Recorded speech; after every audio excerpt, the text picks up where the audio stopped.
Good evening, everybody. My name is Dr. Andy Schuttinga, and I'm going to be reading you Rudolph the Red-Nosed Reindeer, the classic story. This book is retold by, I put my thumb in the wrong spot. This book is retold by Thea Feldman and illustrated by Erwin Madrid. Here we go. This says, "Welcome to Christmastown," by the way. Way up at the North Pole, there is a special place called Christmastown. Families of reindeer live in cozy caves. Elves work at the factory making presents for children. In Santa's castle, Mrs. Claus makes sure he eats plenty so that his holiday suit fits just right. Everyone loves living in Christmastown, except for one year when the weather was so bad that Christmas was almost canceled. One spring, Donner, the lead reindeer who helped pull Santa's sleigh each Christmas, became a proud papa. He and his wife named their son Rudolph. Soon after little Rudolph was born, his tiny red nose began to glow. "Great bouncing icebergs!" exclaimed Santa when he saw this. If Rudolph's nose continued to glow, Santa said, he would never make the sleigh team when he grew up. Donner taught Rudolph all the things a young reindeer needed to know, especially to be aware of the abominable snow monster. All the while, he hid Rudolph's nose under a cover and hoped it would someday stop glowing. As the months went by, the elves were busy making Christmas toys. All the elves loved their work, except for one, Hermie. Just didn't have a knack for toy making. Maybe that's because he dreamed of becoming a dentist one day. This made him feel like a misfit among his fellow elves. Rudolph felt like a misfit too. He didn't like the nose cover he had to wear. Without it, his nose glowed as brightly as ever. But Donner was determined to keep that a secret. One day of the annual reindeer games, Rudolph met Clarice, a pretty young doe. When Clarice said she liked him, Rudolph was so excited that he flew through the air with joy. Flying was exactly what Comet the coach was trying to teach the young reindeer. Everyone was amazed by Rudolph until his nose cover came off. Should have used super glue, Donner. All the other reindeer, except for Clarice, laughed at Rudolph and called him names. Comet said, "From now on, we won't let Rudolph join in any reindeer games." Rudolph went off by himself, feeling sad. At the toy factory, Hermie was having trouble too. He skipped elf practice so he could fix Doll's teeth, thinking he might fit in better that way. When the foreman found out, he yelled, "Come to the elf practice and learn to wiggle your ears and chuckle warmly and do important stuff like that, or you'll never fit in." But Hermie just couldn't. He ran away instead. Because we know college students, running away from your problems is always the best solution at Christmas time. Before long, Hermie and Rudolph met and shared their stories. They decided to go off into the world together. "You don't mind my red nose?" asked Rudolph. "Not if you don't mind my being a dentist," replied Hermie. "It's a deal," said Rudolph. On their first day, they heard the abominable snow monster's terrible roar. "He must have seen your nose," cried Hermie. The two friends tried to stay far ahead of the monster. Soon they met Yukon Cornelius and his dog sled team.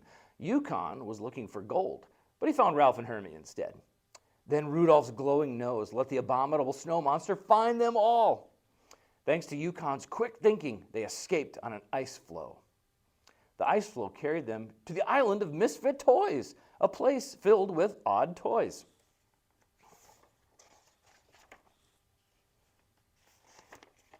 The ruler of the island, King Moonracer, said, "A toy is never truly happy until it is loved by a child."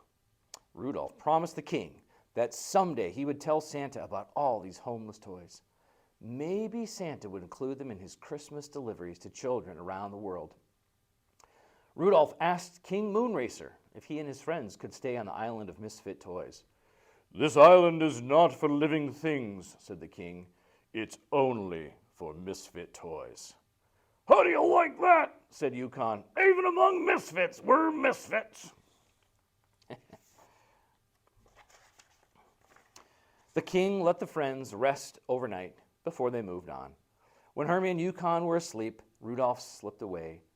Knowing that his nose would put them in constant danger with the abominable snow monster, He didn't want to be the cause of any harm to his friends.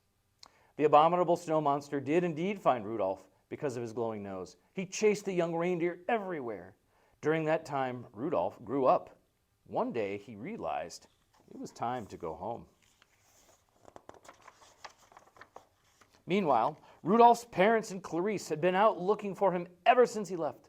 It was now 2 days before Christmas Eve, and Santa told Rudolph that without Donner, he'd never be able to get his sleigh off the ground. Rudolph was determined to find his parents and Clarice. As he began to look for them, the storm of all storms hit. Thick snowflakes fell, making it hard to see. Sounds like Minnesota.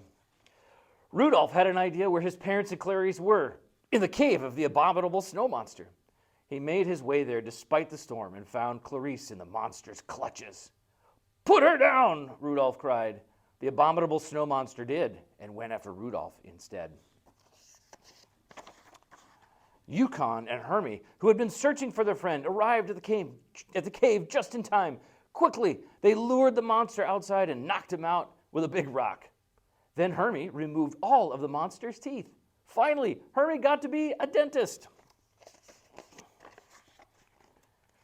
When the abominable snow monster woke up, Yukon pushed him back and back and back until the monster, Yukon, and his dogs all slipped over the edge of a cliff.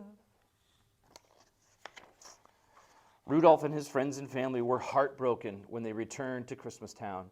When the others heard the entire story, they realized that those who are different are important too.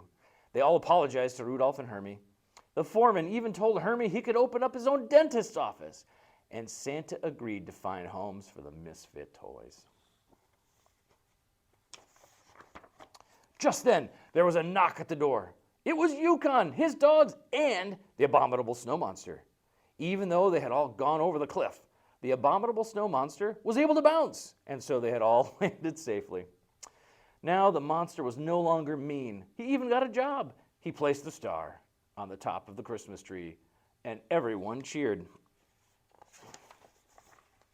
The next day was Christmas Eve, but the weather was so bad that Santa could not fly his sleigh safely through it.